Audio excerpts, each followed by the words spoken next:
வெயில் அதிக காரணம் அப்படின்னா மரங்கள் எங்கேயுமே இல்லை சார். மரமே இல்லை. ஃபுல்லாக சிட்டி தான் எல்லாம் டெவலப் ஆகிட்டு போகுது. வில்லேஜே பார்க்குறது ரொம்ப கஷ்டமாக இருக்குது.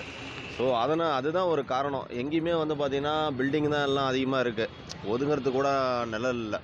அந்தளவுக்கு இருக்காங்க. நிலவரம் அந்தளவுக்கு இருக்குது. ஸோ அதுக்கு வந்து பார்த்திங்கன்னா நம்ம குளிர்பானம், இயற்கை குளிர்பானம் வந்து அதிகமாக எடுத்துக்கிட்டால் உடம்புக்கு நல்லது சார்.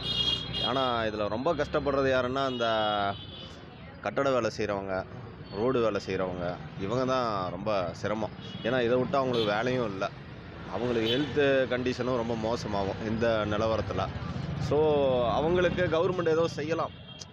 அவங்களுக்கு வந்து இப்போது எப்படி மீனவர்களுக்கு ஒரு இது செய்கிறாங்க, அந்த ஏப்ரலும் மே அப்போ வந்து பார்த்திங்கன்னா மீன் பிடிக்கக்கூடாது அப்படின்னு சொல்லிட்டு அவங்களுக்கு ஏதோ சலுகை கொடுப்பாங்க போல் இருக்கு அந்த டைம்.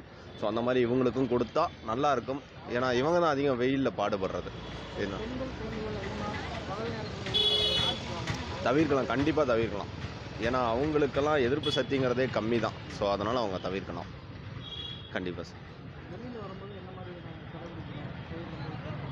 சார் என்னை கேட்டால் வெளியே வரக்கூடாதுங்கிற சார். தேவை இல்லாமல் வெளியே வரக்கூடாது. தேவை இருந்தால் வரலாம். அதுவும் ஒரு குறிப்பிட்ட நேரத்தில் வந்து போகலாம். ஏன்னா வெயிலோட தாக்கம் ரொம்பவே அதிகமாக போகுது. நான் நார்மலாக ஒரு மனுஷன் இங்கேருந்து ஒரு அரை மணி நேரம் ட்ராவல் பண்ணாலே தலை சுற்றல் வருது. நல்ல ஹெல்த் கண்டிஷன் இருக்குது உங்களுக்கு. ஸோ அப்போ குழந்தைங்க, பெண்கள் சொல்லவே வேண்டாம். அவங்கவுங்க ஹெல்த்தை அவங்கவுங்க பார்த்துக்கலாம். இப்போதைக்கு வெயிலில் நடமாடுறதை அவாய்ட் பண்ணிக்கலாம். அதான் நான் சொல்லுவேன். என்னோடய பேர் கந்தவேல் சார்.